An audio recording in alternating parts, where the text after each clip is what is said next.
오늘 본문에 보니까요, 이삭답지 않은 행동이 하나 나옵니다.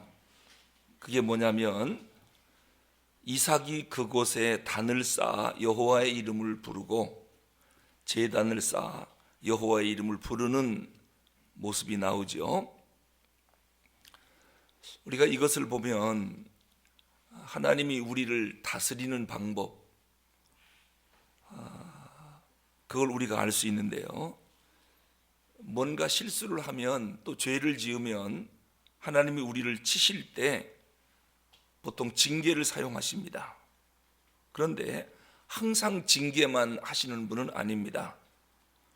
우리가 자녀를 다스릴 때도 보면 매를 때려서 바른 길로 인도해야 할 자녀가 있는가 하면 잘 달래고 오히려 사탕을 하나 사줘갖고 이 아이를 마음을 바꿔서 바른 길로 오게 하는 방법이 있습니다. 사람의 아이의 성품에 따라서 다루는 방법이 다르거든요. 무조건 강하게만 다루면 오히려 잘못될 수가 있습니다. 여러분, 이삭의 성품은 아주 소극적이라고 그랬죠. 겁이 많은 애예요. 이삭은 뭔가 잘못했을 때 그냥 소리를 질러대면 주눅 들어가고 아무것도 못하는 애예요. 그러니까 하나님은 이삭을 다룰 때 오늘 본문에 보니까 성품에 따라서 이삭을 다루는 것을 보게 됩니다. 징계가 아닌 축복을 약속하면서 이삭을 다루는 것을 보게 됩니다. 그게 바로 뭐냐면 24절에 그 밤에 여호와께서 그에게 나타나 이르시되 나는 내 아버지 아브라함의 하나님이니 두려워하지 말라. 내 종 아브라함을 위하여 내가 너와 함께 있어 내게 복을 주어 내 자손이 번성하게 하리라 하신지라. 이건 지금 이삭을 잘 다루는 모습입니다. 지금 이삭이 가뭄이 들으니까 내가 애굽에 내려가야 되겠다 하고 짐을 싸고 있었습니다. 지금 잘못된 판단입니다. 아버지 아브라함처럼 지금 예루살렘을 떠나 가나안 땅을 떠나 세상인 애굽으로 내려가겠다는 겁니다. 이거 잘못된 선택이거든요. 그때 하나님께서 이삭을 다룹니다. 그 밤에 나타나서 너 여기 떠나지 마라. 두려워하지 마라. 아브라함에게 약속한 모든 복을 너와 내 자손에게 주어서 번성하게 할 테니 너 애굽 가지 말고 이곳에 머물러라. 지금 이삭이 뭔가 잘못 판단하고 애굽으로 내려가려고 할 때 하나님은 그를 잘 다독거리고 복을 약속하면서 떠나지 못하게 만듭니다. 우리가 간혹 하나님 앞에 잘못된 판단으로 갈 때 하나님은 우리의 잘못된 것을 오히려 유익하게 만드시는 그런 하나님인 것을 우리가 보게 되죠.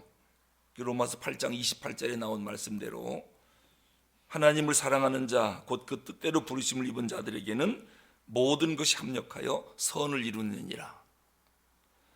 이삭의 연약함, 실패, 잘못된 판단, 그것을 통해서도 좋은 길로 인도하시는 하나님을 우리가 발견하게 됩니다.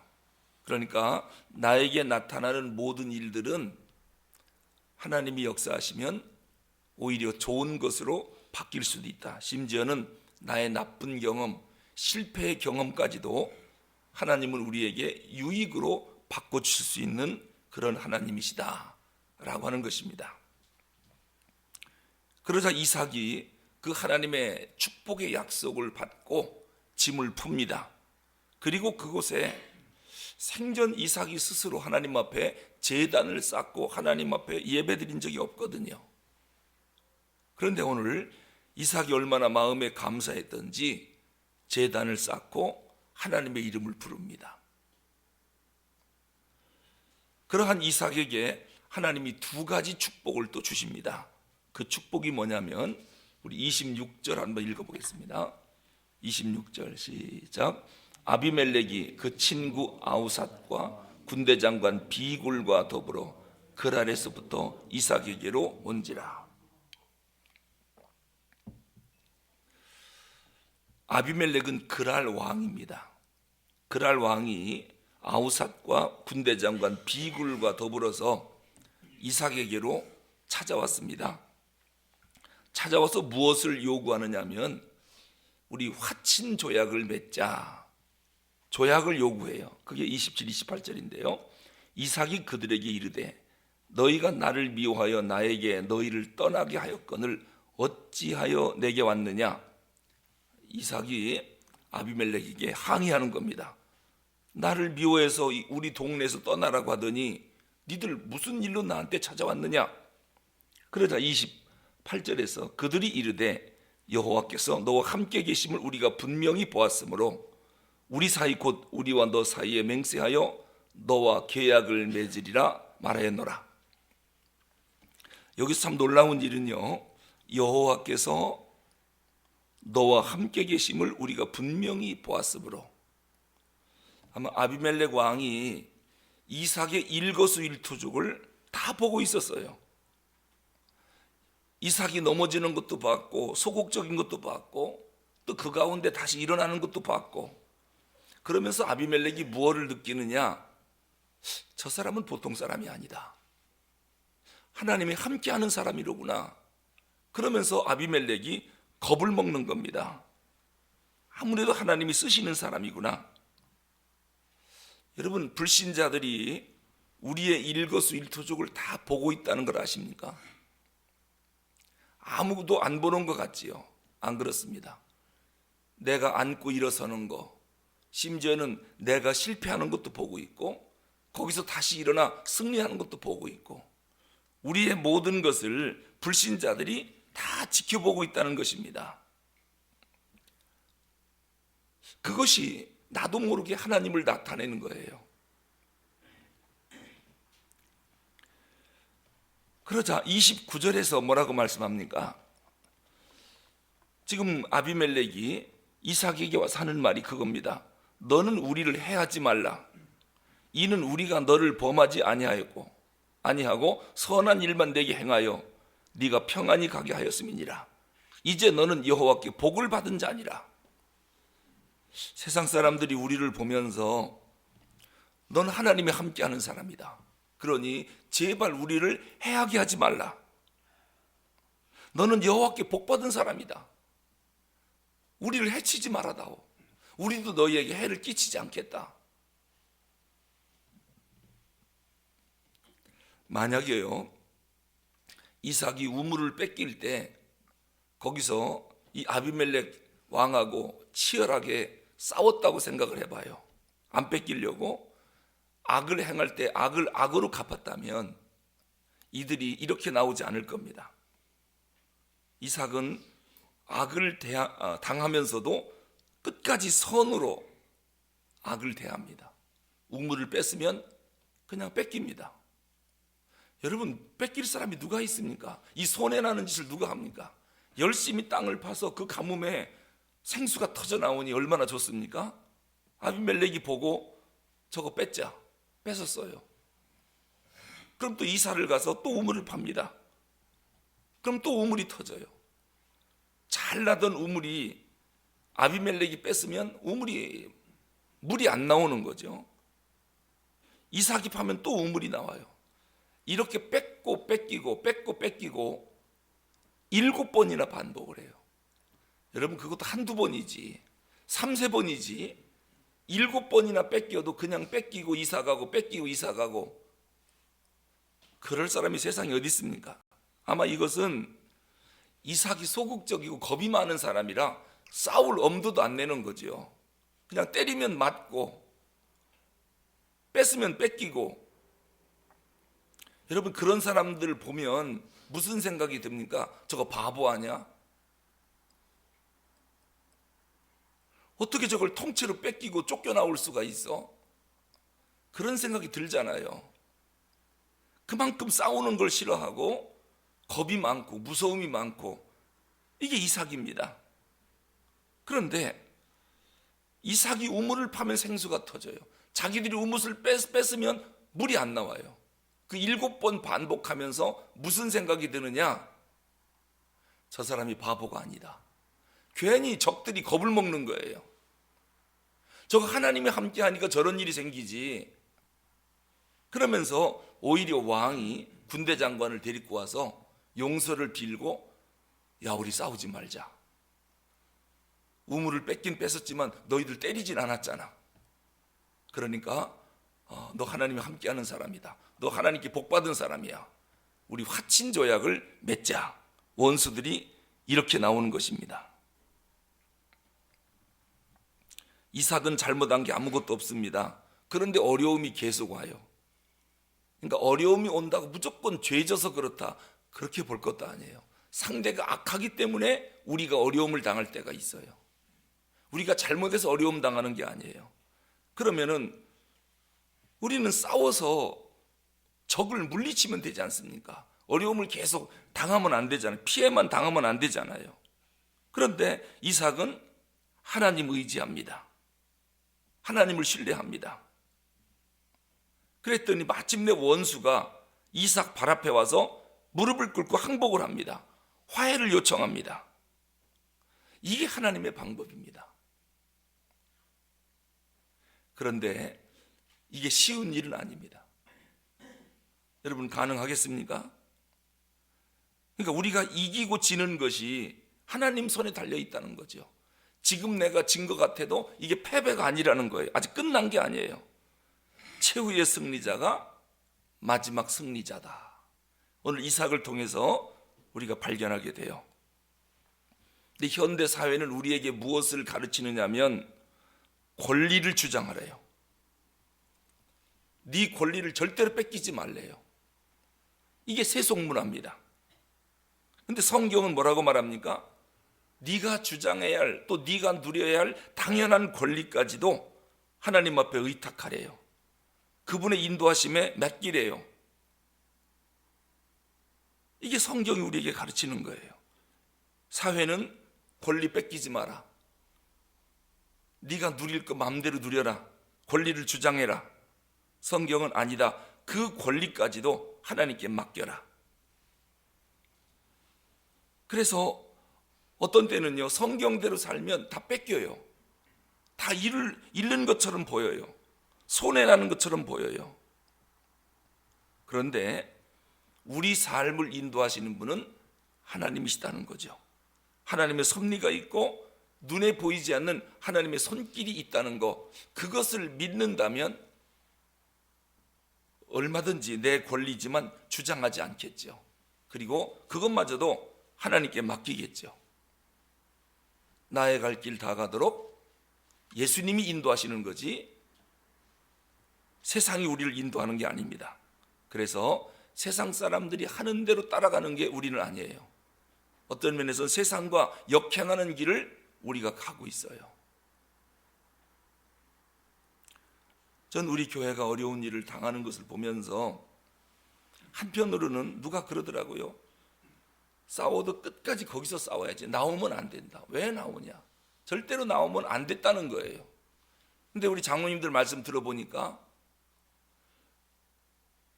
그렇게 머리 터지게 싸워서 성도들 가슴에 상처 주고 아픔 주고 이거 원치 않았다는 거예요. 또 그럼 옆에 유치원도 있는데 거기라도 들어가지.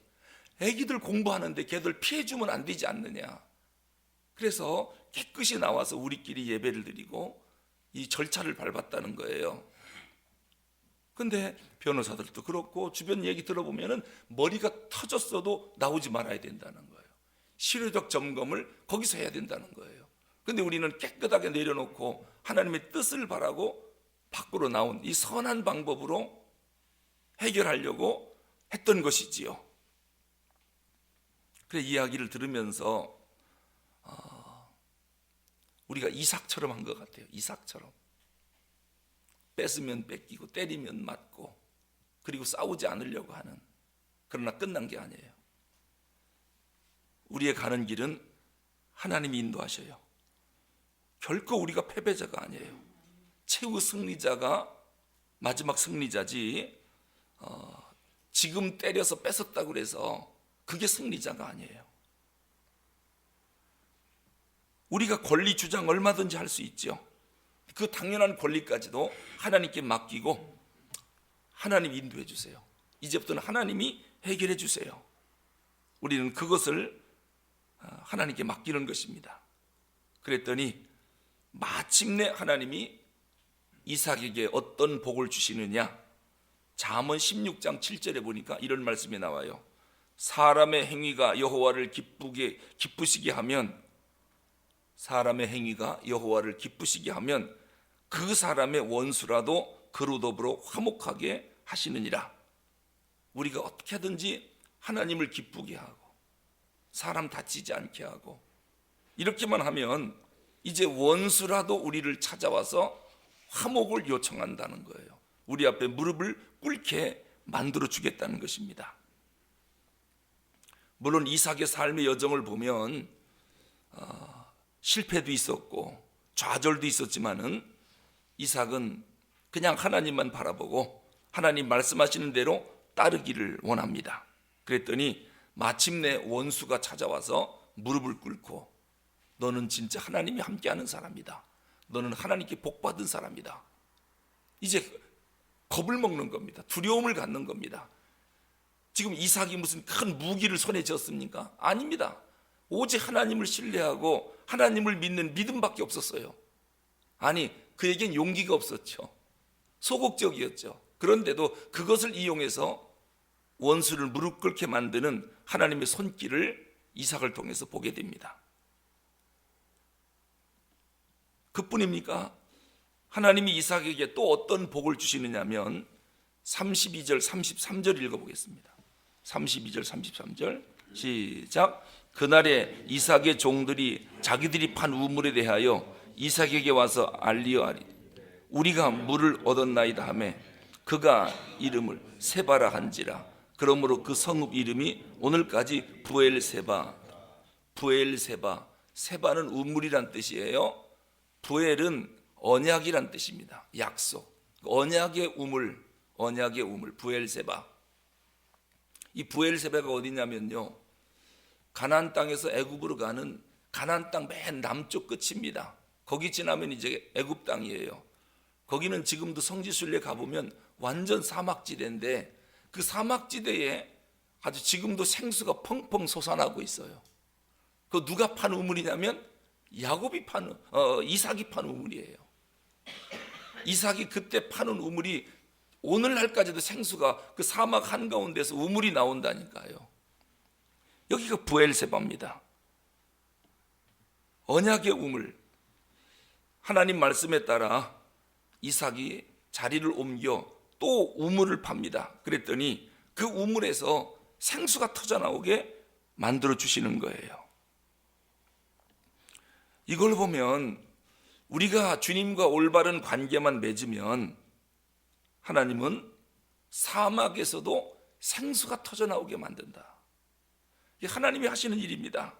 그러니까 문제는 뭐냐면 네가 어디서 살 거냐, 어느 동네에서 살 거냐, 그게 중요한 게 아니라 네가 하나님 앞에 어떻게 살 거냐, 네가 여호와 앞에 단을 쌓고 그분의 뜻대로 살 거냐. 그렇다면 어디다 우물을 파도 생수가 터집니다. 이게 부엘세바입니다. 내 삶의 조건이 어떠냐, 나를 둘러싸고 있는 환경이 어떠냐, 이 형편, 이 상황 속에서 내가 하나님 앞에 하나님과 어떤 관계를 맺고 오늘을 살아가고 있느냐, 이게 우리의 아주 중요한 문제입니다. 환경, 상황, 조건, 이것이 문제가 아니라 하나님과 나와의 관계예요. 그런 악한 상황 속에서도 하나님과 어떤 관계를 맺고 있을 거냐, 그것만이 우리에게 중요한 것입니다. 아무리 힘들고 어려워도 하나님과 올바른 관계만 맺으면 요한복음 15장에 나오는 말씀처럼 풍성한 열매를 맺게 된다. 오늘 이삭이 비록 연약하지만 하나님이 그를 인도해서 알았습니다. 그러면 하나님 말씀하시는 대로 순종하겠습니다. 그랬더니 하나님이 이삭에게 원수가 와서 무릎 꿇게 만들고 파는 곳마다 생수가 터져나오게 만들고, 그래서 그 해에 모두가 가물어서 다 굶고 있는데 이삭의 논밭에 100배의 소출로라도 마침내 거부의 복을 이삭이 받았다. 한마디로 사막에 강을 내어주신 것입니다. 오늘 우리가 이삭에 대해서 어떤 교훈을 얻어야 되느냐? 인간적인 조건, 세상적인 조건 때문에 원망 불평하지 말자. 우리가 하나님의 뜻대로 하려고만 애를 썼다면 결과는 지금의 이 모습이 아니다라고 하는 거예요. 세상 사람들이 대하는 그런 방법으로 하지 못한 것에 대해서 아쉬워할 것도 없어요. 어떻게 하든 하나님이 기뻐하는 그 길이 무엇인가, 그 길로만 생각을 했다면 원수는 반드시 우리 앞에 와서 무릎을 꿇을 것이고, 비록 사막과 같이 삭막한 땅이라 할지라도 우물을 파면 거기에서 생수가 터져 나오는 것입니다. 그래서 우리를 향해서 너희들은 정말 하나님의 사람이다. 너는 정말 복받은 사람이다. 그리고 우리 앞에 무릎을 꿇는 그러한 일들이 우리 삶 가운데 있을 것입니다. 이삭을 통해서 우리가 그것을 배우면 되겠습니다. 기도하겠습니다.